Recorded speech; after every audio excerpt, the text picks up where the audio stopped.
the pages, and then you can put it away. Okay.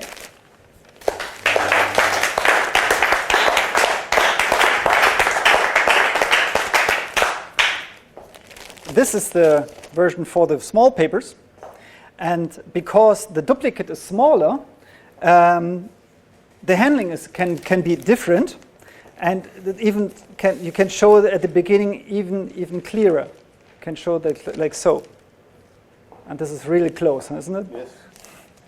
So, and in this case, you have the duplicate here, and glued a complete page all over. So the only way you can see this package is here.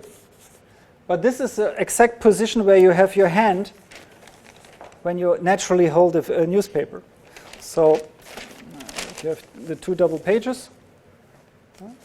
Here is a duplicate. And the problem on tearing up newspapers is the long part of the trick is the non-magical part. To tear up a newspaper, everybody can do this. So you need a very entertaining story that you can come over this point.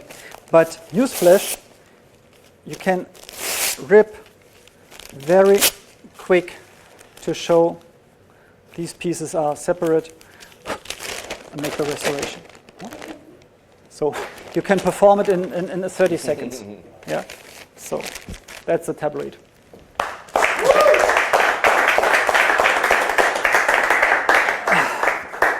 So let's see if I have forgotten anything. Little tip for the poster version. Yeah.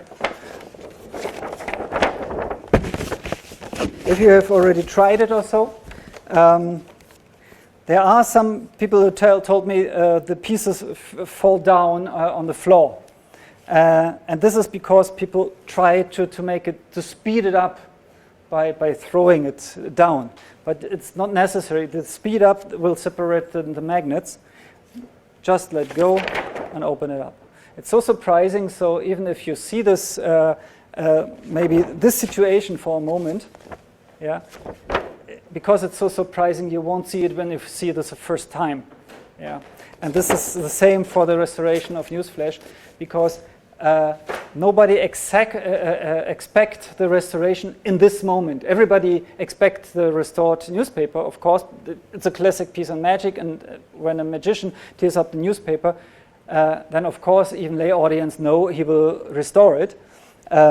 But if you have two bunches here, put them together, nobody expects it in this moment. And that's the beauty of the magnet principle. Okay, so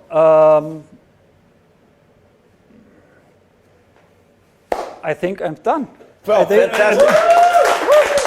Fantastic. Big round of applause for Axel Hecklau. And thank you again. And as much as you'd like to be done, I'd still like you to come over here and we'll just talk for a little while. You're not quite finished. No. Come on over here and we're going to talk about a few things. We've had lots of requests coming in about things that people would like to see from you. Yeah. And I agree with them. I'd like to see a lot more, whatever, right? But you came here with things specifically planned. So I'm just curious, because I haven't seen some of the things that we're requesting here. One guy just keeps asking for coal cap again and again and again, which is your cap in bottle effect, right? Right. Now you're not set up for that. Nope. You're not prepared to do it. Maybe next time we'll have you come in and do it. Of course. But can you tell me just a little bit about it? Because what I love most about what I've seen here now is your thinking, your attention to why you would do the effect, why the audience would care, and then your attention to detail about making the method better. So is that same kind of thinking obviously has got to be involved in coal cap? What makes it different? Michael Weber, the inventor of this great plot in magic, I loved it because it makes sense, the relationship between the cap and the bottle instead of the coin in the bottle. Coin in the bottle doesn't make that much sense. The difference from cola cap is you start up with a filled Coke. The Coke is filled with liquid and it's sealed, and you hear the hiss when you open it up.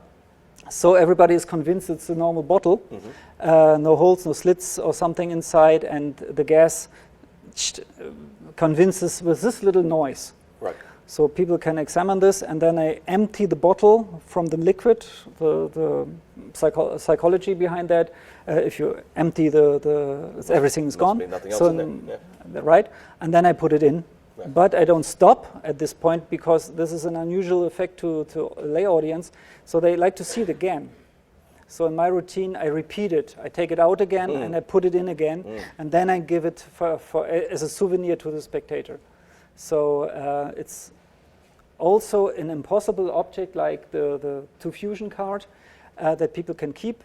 And if they see this effect in their hands still, it's great because most of the effects in magic are only a split of a second. If the coin is there, the coin is gone. Huh? You cannot know the word, then you know the word. It's just a split. Only levitation or animation effects have a duration. Yeah, and this is the reason why a floating effect is so strong. And a long time. Yeah, and you can spend a long time on it. Like, for example, Copperfield's flying. Yeah. You know, from the moment that he levitates to the end of it, there's literally about 5 minutes of things that happen, many different things, and then he finishes it off with a little, extra with the spectator. It's not only a setup effect and set downs, but the effect is the whole time. And I thought a long time that flotation effects are the only kind of effects that have this. Extra, but the impossible object is similar. If you make the linking rings, for instance, you have 2 effects. You have the penetration, and after that, because you have witnessed the penetration, you have an impossible object, because you have seen it. And the same is cola cap. If you have cap in bottle or coin in bottle, and you can give this as a souvenir, the effect stays forever. Yeah. So it's great. Yeah. And somebody else also requested Phrasendrescher. Den Phrasendrescher, okay. Now, I don't know, I have no idea what that effect is.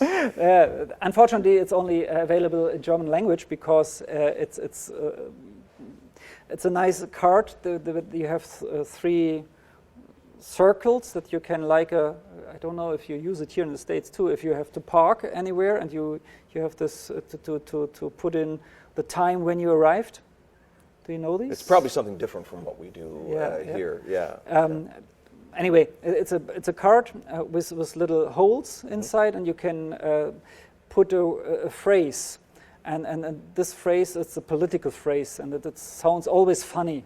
And there are 30,000 possibilities. Oh, so and it's we have a thing that it's called Mad Libs, and then there are also books that are printed that have 3 different pictures, and it's something like that. Where something goes in the first space, something goes in the second space, and third. So you have a combination of a phrase, and this phrase is funny, and it's a political thing, and I predict this. Okay. A spectator can put anything. And I have a big poster from a big newspaper, and it's predicted. Yeah, but it's available in the German language. Only you cannot. I cannot translate it, and it's an item I found in a bookstore. It's a normal thing you can buy, and I added the effect by adding a gimmick, and so I buy.